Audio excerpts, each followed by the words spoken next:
I pledge allegiance to the flag of the United States of America and to the republic for which it stands, one nation, under God, indivisible, with liberty and justice for all.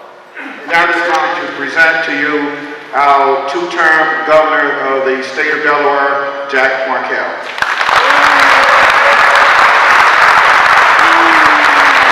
Thank you. Thank you. We need you over these next couple days to make sure that people understand their voice matters. And when you do that, we're going to have a great night on Tuesday, and then we're going to have a great couple years after that. Thank you all very much. Introduce Senator Coons. It is my great pleasure to introduce Senator Coons.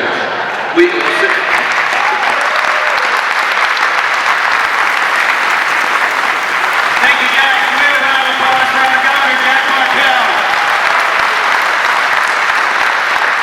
Jack has a focus on the things that matter, and from now till Tuesday, help Delawareans say yes. Say yes to ending income inequality based on gender. Say yes to raising the minimum wage. Say yes to growing our port and opportunities for the working class. Say yes to bringing up manufacturing in our state. Say yes to protecting a woman's right to choose. And say yes to our environment, our children, and our future. There is so much for us to say yes to.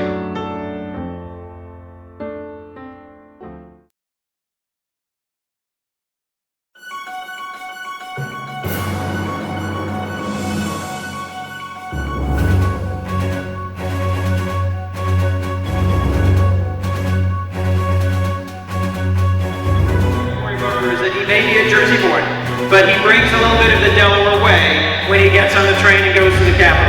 He works tirelessly, he works for all of us, and he works for a better America and a better future.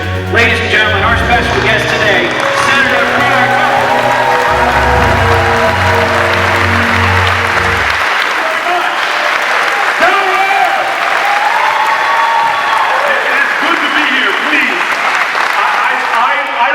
I just want to say first and foremost, it is good to be back here in this city. I love your state, but there's something about this great city that I feel a connection to and a kinship to. I know there's some people clergy here, so you might need to pray for me.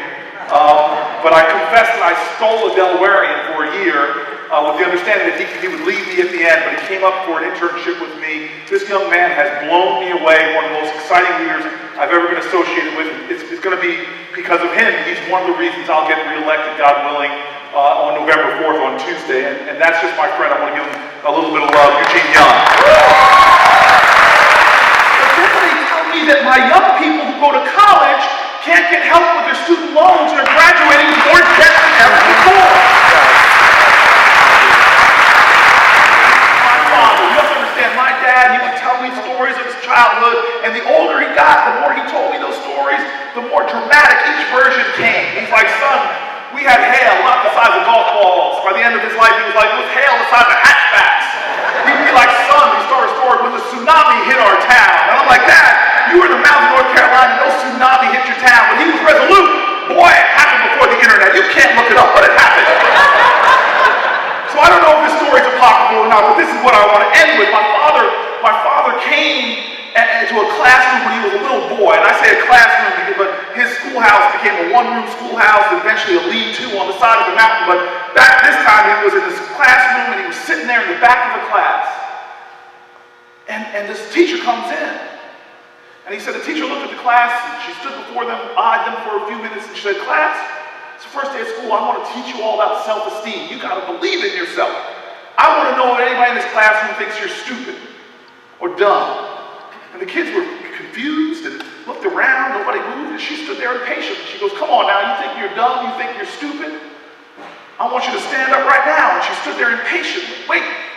And finally my father said, he pushed his chair back and stood up proudly.